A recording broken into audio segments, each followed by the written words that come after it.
Here, okay. Good afternoon. Just a few things at the top, and then happy to jump in and take your questions. As you know, on Wednesday, Secretary Austin concluded his 11th trip to the Indo-Pacific. With stops in Tokyo, Japan, and Manila, Philippines, the Secretary participated in a series of historic engagements as part of the Department's ongoing work to bolster our partnerships and alliances to advance a shared vision of regional peace, stability, and deterrence. Highlights from the trip included 2+2 meetings with the Secretary's Japanese and Philippine counterparts, as well as a historic first-ever trilateral ministerial meeting between the U.S., Japan, and the ROC. Additionally, the Secretary made a trip to Subic Bay in the Philippines, where he met with service members and DoD personnel hard at work strengthening our defense industrial bases like never before. The Secretary's 11th trip to the region highlighted yet again how, under the leadership of the Biden-Harris administration, the United States is delivering historic results in the Indo-Pacific. The United States is operating with our partners and allies more closely and more capably than ever, and together, we are working to ensure a free and open Indo-Pacific. Switching gears, Secretary Austin spoke with Israeli Minister of Defense Gallant this morning about the destabilizing threats posed by Iran, its partners, and proxies. The Secretary reiterated ironclad support for Israel's security and informed the minister of additional measures to include ongoing and future defensive force posture changes that the department will take to support the defense of Israel. Secretary Austin highlighted that further escalation is not inevitable and that all countries in the region would benefit from a de-escalation in tensions, including through completing a Gaza ceasefire and hostage release deal. He also stressed that the unprecedented scale of U.S. support for Israel since October 7th should leave Iran, Lebanese Hezbollah, and other Iranian-backed terrorist groups with no doubt about U.S. resolve. Switching gears, the Senate this week confirmed more than 3,000 officers nominated throughout the Air Force, Army, Marine Corps, Navy, and Space Force. The Senate also fully confirmed Dr. Michael Suhlmeyer to be Assistant Secretary of Defense for Cyber Policy. Together, they will all continue to be great leaders within our department and will ensure we remain the finest military in the world. The Senate Armed Services Committee also voted this week to advance Tanya Wilkinson, nominee to be Undersecretary of Defense for Intelligence and Security. We now urge the Senate to confirm all of our civilian and military nominees, waiting for action on the Senate floor. Excuse me. And finally, the Department of Defense, in coordination with the Department of Veterans Affairs, developed Airborne Hazards and Open Burn Pit Registry to assist service members and veterans in documenting potential exposure to airborne hazards during overseas deployment.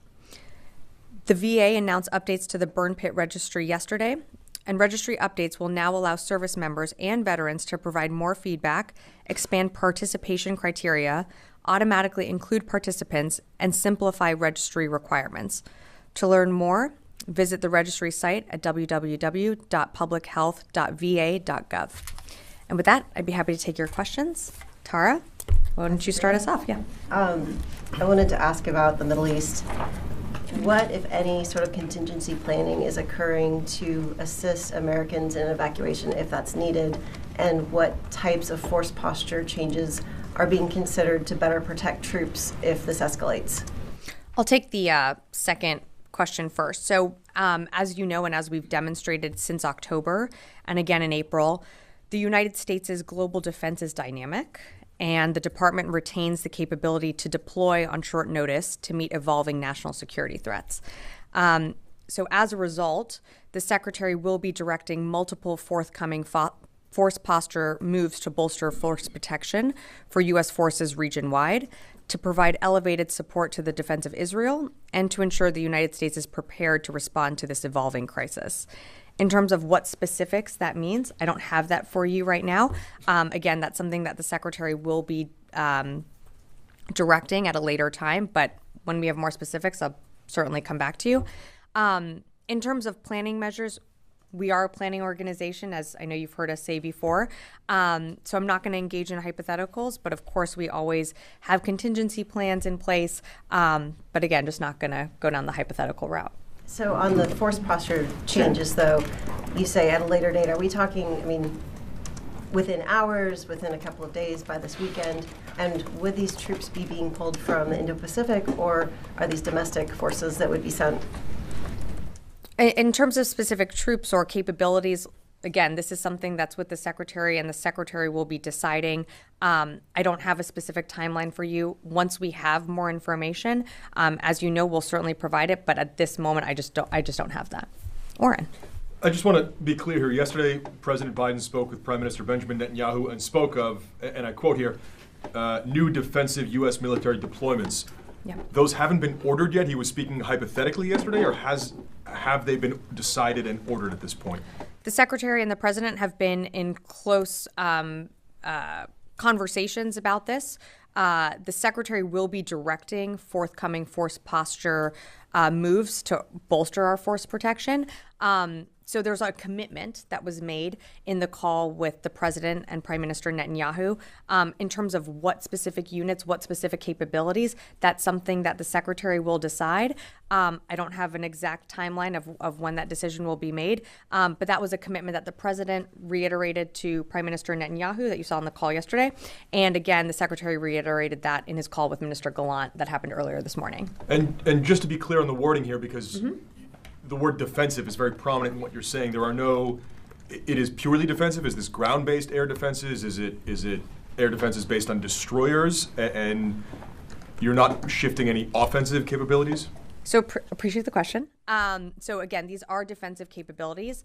As we have done before since October 7th and what we did on April 13th, all of our capabilities that we have there in the region are defensive and to send a message of deterrence. The Secretary on his call committed to Minister Gallant that the United States will stand with Israel in their self-defense. So these would be defensive capabilities if needed. Thank you. Yeah, Phil. Just a couple of follow-ups. I'm a little, just to be, so the Secretary has not yet decided on what capabilities to deploy, but does that mean also that he's not necessarily decided whether additional, whether there's a need for additional forces beyond what's already in the region right now? And I'm talking about additional, even if there were some troops rotating in or rotating out, additional to kind of the status quo as it stands, not the actual units. So there could be additional units that come in with additional capabilities, as those capabilities would need to be operated by additional people.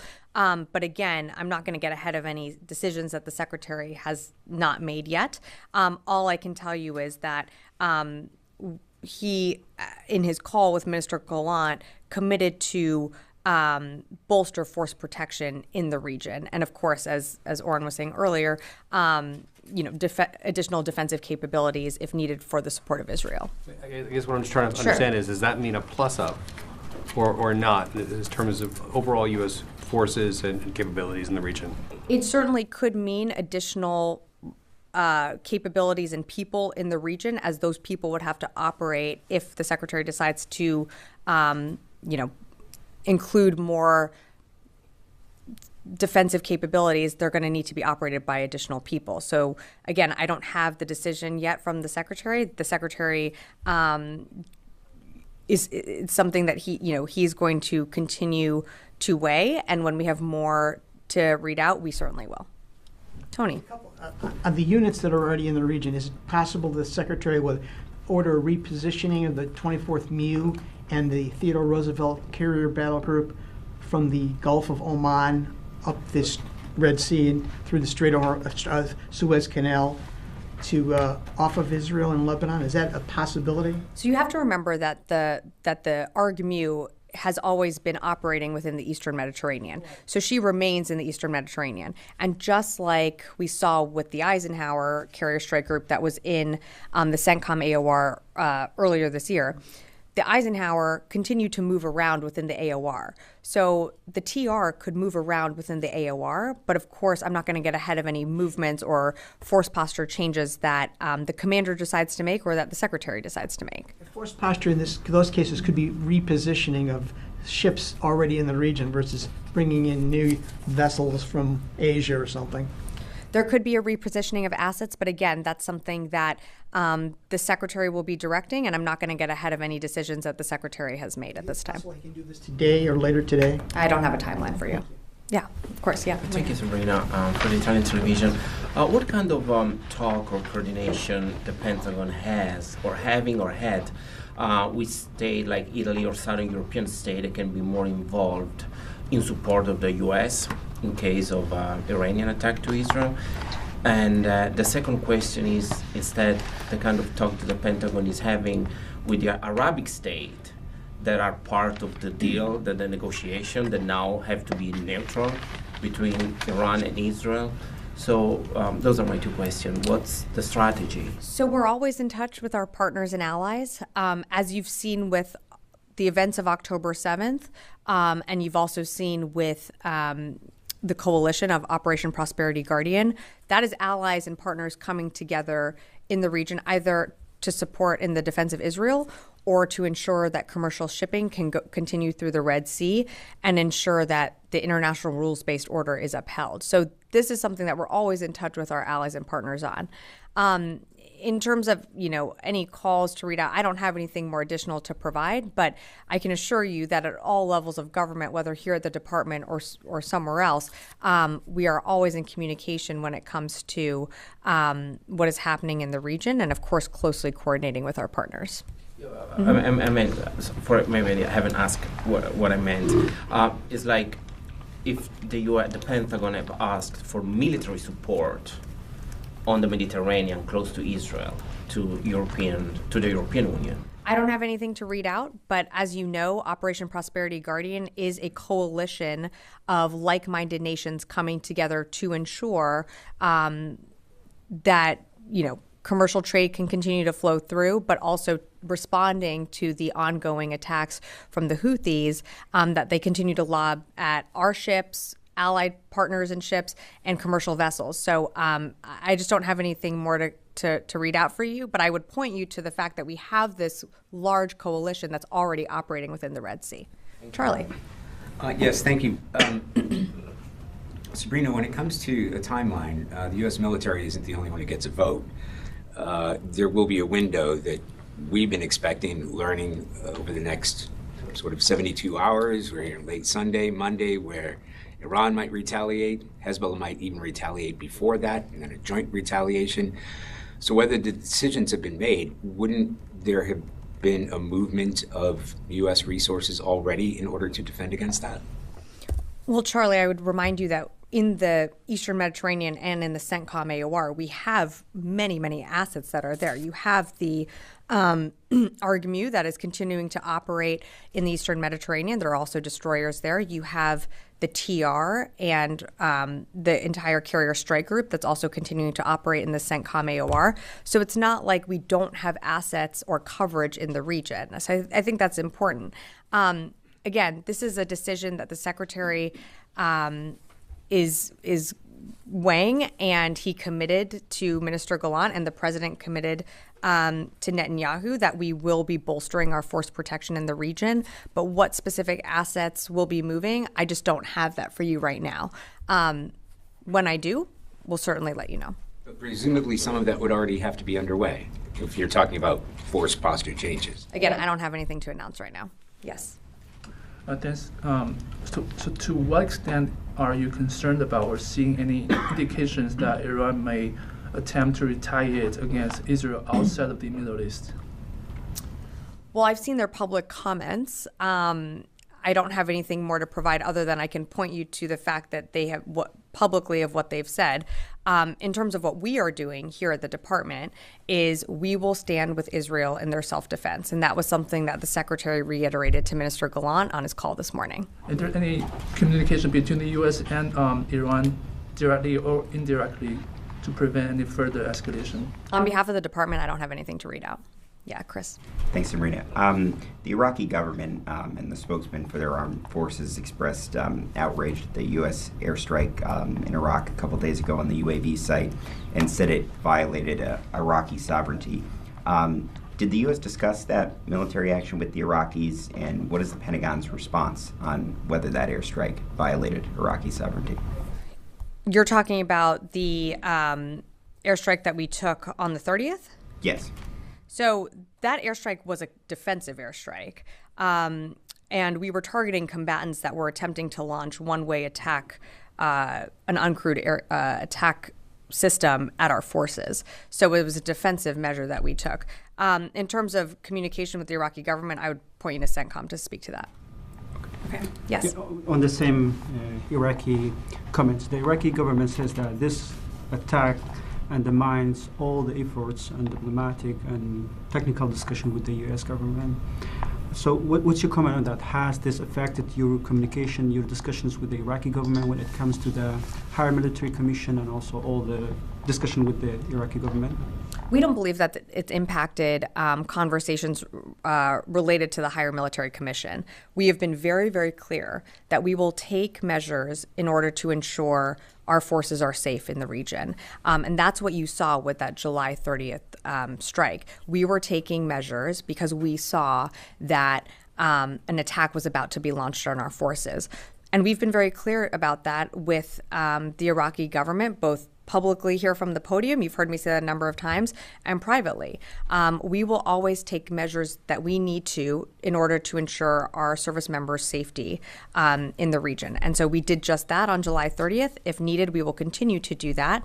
And we've been pretty clear about that from the beginning. Yeah, and as it comes to the Iranian response to the killing of Ismail Haniyeh, it's expected that the Iraqi militia group is backed by Iran be involved in targeting the U.S. forces in Iraq and Syria. So have you reached the Iraqi government to prevent any such attack in Iraq? I'm sorry, can you repeat the question? When it comes to the Iranian response to the Ismail Haniyeh's killing and attacking Israel, there are some officials and also there are some reports suggesting that the Iraqi militia groups may attack the U.S. forces inside Iraq and in Syria. Okay. In the response to that. And have you reached the Iraqi government to prevent such attack? Yeah, I'm sorry, I didn't understand your question at the beginning. I've seen the public comments that were made about from allowing attacks on U.S. forces. And what I will say to you is what exactly I said for your first question, is that we will always take measures to ensure the safety and security of our personnel stationed anywhere around the world. I'm not going to get into hypotheticals. I'll just leave it at that. I'm going to go to the phones and then happy to come back in the room. Dan Lamoth, Washington Post. Thanks, Sabrina. Appreciate it. Made a couple checks this week, and it appears we've had no U.S. destroyers in the Red Sea for several days at a pretty dynamic time. Can you explain that decision? Is there something going on there? In light of the Houthi attack that caught me by surprise. Thanks. Thanks, Dan, for your question. In terms of movements within the Red Sea and positions of different ships, I'd really direct you to CENTCOM to speak to that.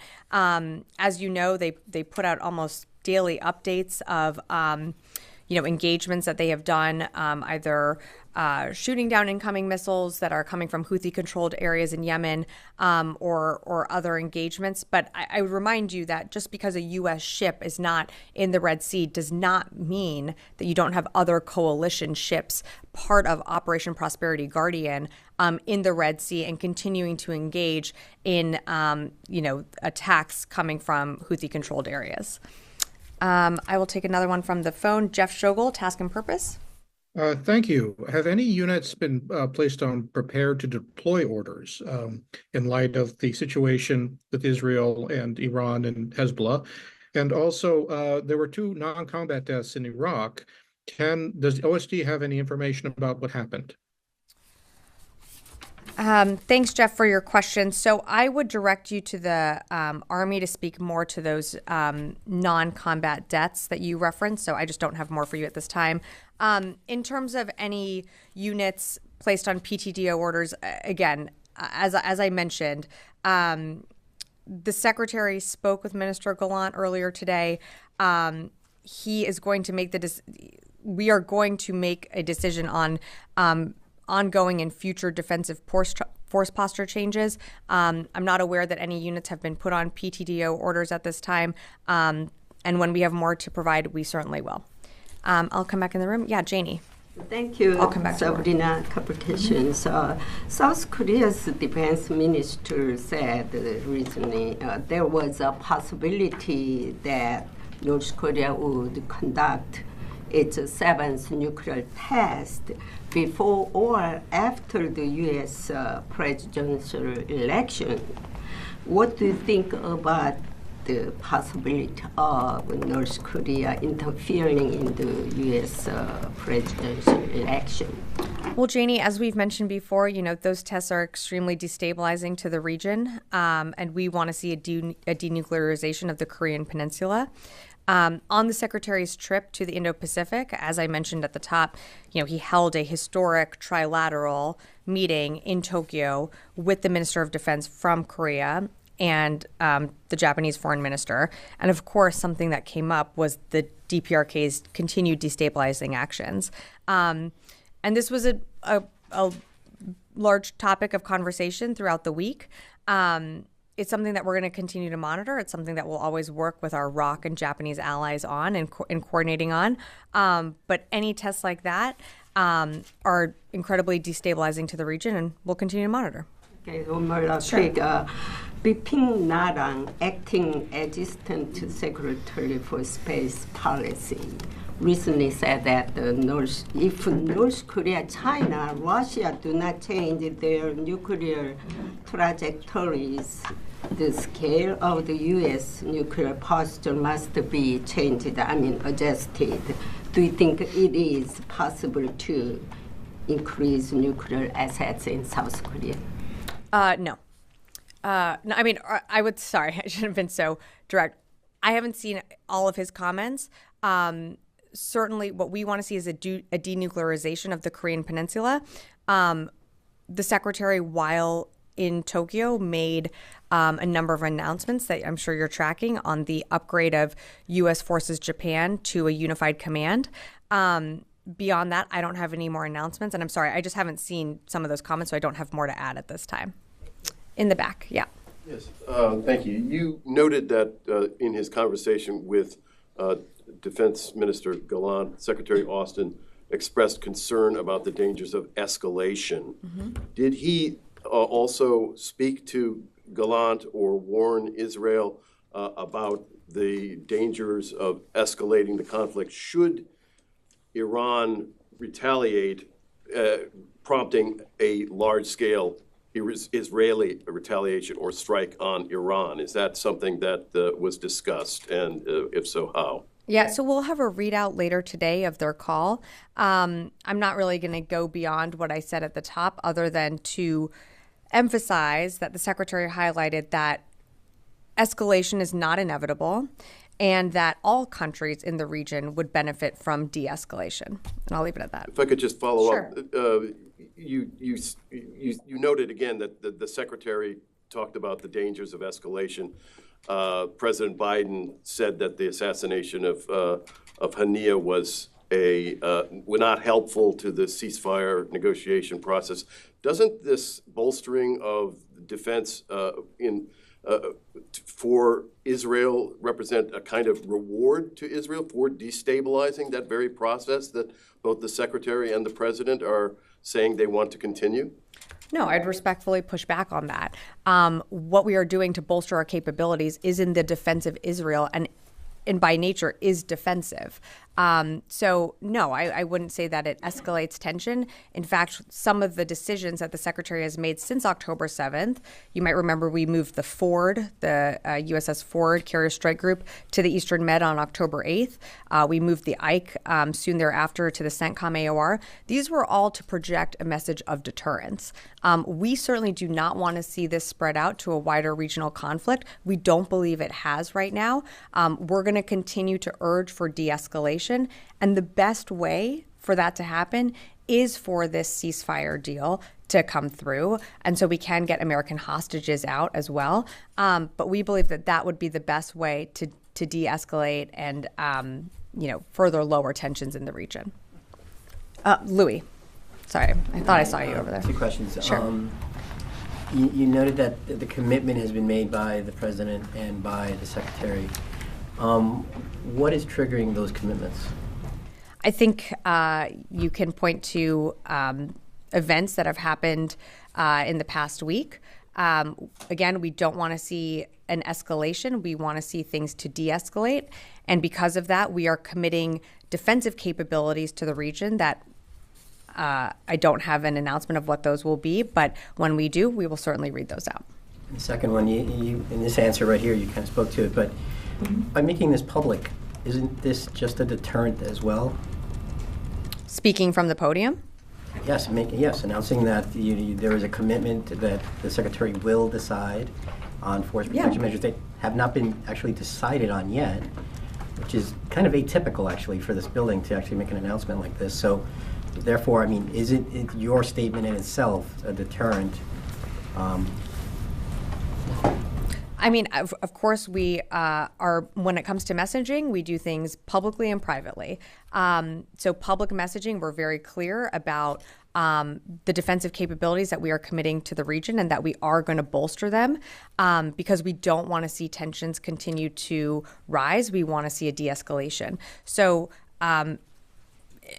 if someone is watching this briefing overseas, I think we are being very direct in our messaging that certainly we don't want to see heightened tensions, and we do believe there is an off-ramp here, and that is that ceasefire deal. Once that comes through and once hostages are released, that's what we really want to see here. And we've said it from the beginning on, the next day following October 7th is we don't want to see a wider regional conflict. We don't believe we are there, and that's partly because we moved assets to the region that do project power and that also, I think, send a very strong message of deterrence. I'm going to go to the phones and then happy to come back over here. Howard Altman, Warzone. Thanks, Sabrina. Can you confirm that the Air Force is going to be sending additional combat aircraft to the region in response to all this? And what kind of airframes? Can you tell me? Yeah, thanks, Howard, for the question. I cannot at this time. Sam Legrone, USNI.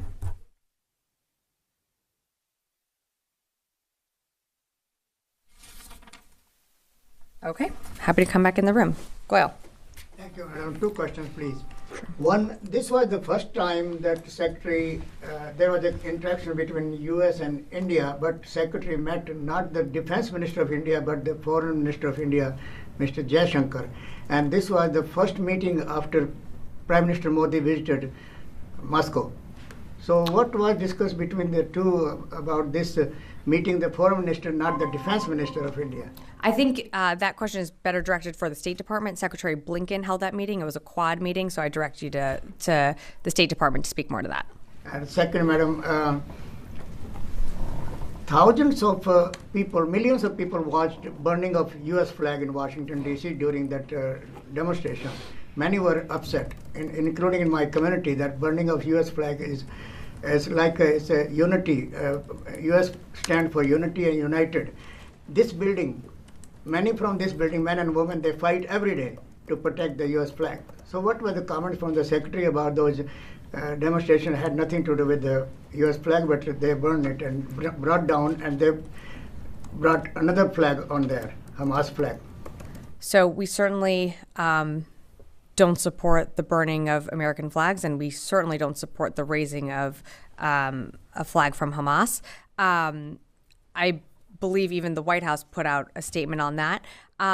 It was something that we monitored from here when it came to some of those demonstrations here in Washington, D.C., but that's not something that we support. That's not something that reflects the values of this building or this administration. Okay, Oren, and then Chris, and then happy to come back. Sorry, Oren. Look, I said Oren, but I'm looking at Chris. Go ahead. You said twice now, once in the opener and once a couple of minutes ago, ongoing and future defensive force posture changes. We get the future part, the discussions, the decisions that will be made. What's the ongoing part? Are there movements that have already happened or are happening based on orders that have already been given? No, it's just ongoing is what the commander decides in the region. So what he decides to move and reposition where, and I don't have anything to read out right now, but that would be the ongoing part. Those have been made already or are being made? I think ongoing means they will be made, but I'm just not going to get into a discussion on tenses from here. Okay, Chris. Thanks. Numbers clarification. The airstrike in Iraq came in response to cases of rockets being launched towards U.S. troops in Iraq and Syria. What is the total number of attacks against U.S. troops in Iraq, Syria, and Jordan since October? So, I mean, Chris, just one correction here. Not so much a response, but we saw forces assembling to attack U.S. forces in Iraq, and or U.S. forces in the region, and so we took defensive action. So I think it's important to remember that's not necessarily in response. We do have a right to respond and protect our forces anywhere around the world. In terms of attacks on U.S. forces, in total, you're talking about from the very beginning? 160, 170, what's the I believe number? it's over 180, but again, that was from October 17th, from last year. And, since I think January or February, we did see a slowdown of attacks. We saw one in April, and then again, we saw a long period of pause. And that's what we want to continue to see. We do not, again, and I know I've said this, and you'll probably hate me for saying it again, but I'll just do it anyways. We do not want a regional war. We do not see this spilling out into a larger regional conflict, but we will take action to protect our forces anywhere in the world. Answer. Okay, great. Phil, and then last one over here. On the Iraq strike, I understand that you've explained that it was a defensive strike and that these forces were preparing to attack U.S. troops. Yeah. Do you think the timing of the strike was interpreted by Iran and others as part of the series of activities in the region at that time? The strike or the attack in Tehran and the other in Damascus, and then the strike in Iraq. Do you think that they were interpreted as being a joint operation, and what would you say to people who would make that? No, I wouldn't interpret it as a joint operation at all. I would say that the action that we took is similar to the actions that we've taken from when we started getting attacked on October 17th. We will always take action that ensures the safety and security of our personnel. And we've done that from the very beginning. What we saw was combatants attempting to launch a UAS system. And so CENTCOM forces took action so that our forces were not hurt or injured if that attack had been able to launch. But no, I would not read into any type of coordination. I would say that this is something that we've done time and time again, and we will do if we need to at any time. Last question. Oh, and we got Jared, and then that's really last question. Previous question. Is the Pentagon see that state partners, allies like the Saudi or the Jordans will support, still supporting in case of an attack to Israel from Yemen or Iran or the Hezbollah, because they were involved in the negotiation for the deal, the Jordan, the Saudi, they helped in the deal with Gaza. Now that the leader has been killed, are they going to be neutral in your opinion, or they're going to support Israel in case of an attack? What the Pentagon is... So as you can appreciate, I'm just not going to get into hypotheticals. We have great partnerships in the region, and I'll just leave it at that. Jared, last question. He beat me to it, but I might try to ask it a different way. Okay. Has the department been in contact with any allies or potentially regional partners on these in coordinating ahead of a potential defense of Israel? So I don't have any calls to read out from the secretary, but I can tell you that the department at all different levels is always in touch with their counterparts all around the world. But I don't have anything more specific to read out from the secretary this time. Okay, great. We'll leave it there. Thanks, everyone.